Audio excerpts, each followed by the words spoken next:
எனக்கு ஒரு புது ஃப்ரெண்டு, புது நண்பர் ஒருத்தர் கிடைச்சிருக்கார். யார் தெரியுமா? தெரியாதா? முதல்வர் அவர்கள் தான்.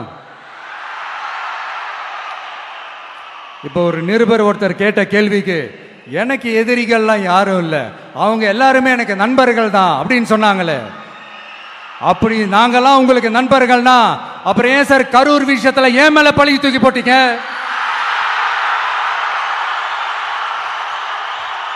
உங்களுக்கு மனசாட்சின்னு ஒண்ணு இருந்தா அப்படி பேசிருப்பீங்களா?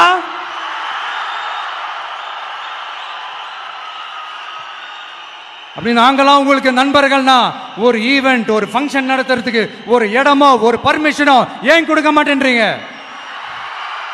எல்லாத்தையும் நீங்களே பண்ணிட்டு போற போக்கில் அப்படியே பொய்களா அடிச்சு விட்டுக்கிட்டு இருக்கீங்க. உங்களோட உண்மையான நண்பர்கள் யாருன்னு சொல்லட்டுமா? லஞ்சம், ஊழல், அரசியல் ஆதாயம், இதெல்லாம் தான் உங்களோட உண்மையான நண்பர்கள். பர்சனலா நீங்க எப்படி வேணா இருந்துக்கங்க சார், நமக்கு அதை பத்தி கவலை இல்லை, நமக்கு அது அவசியமும் இல்லை. ஆனா உங்க ஆட்சி தான் தப்பான ஆட்சி, தமிழ்நாட்டுக்கு தேவையில்லாத ஆட்சி.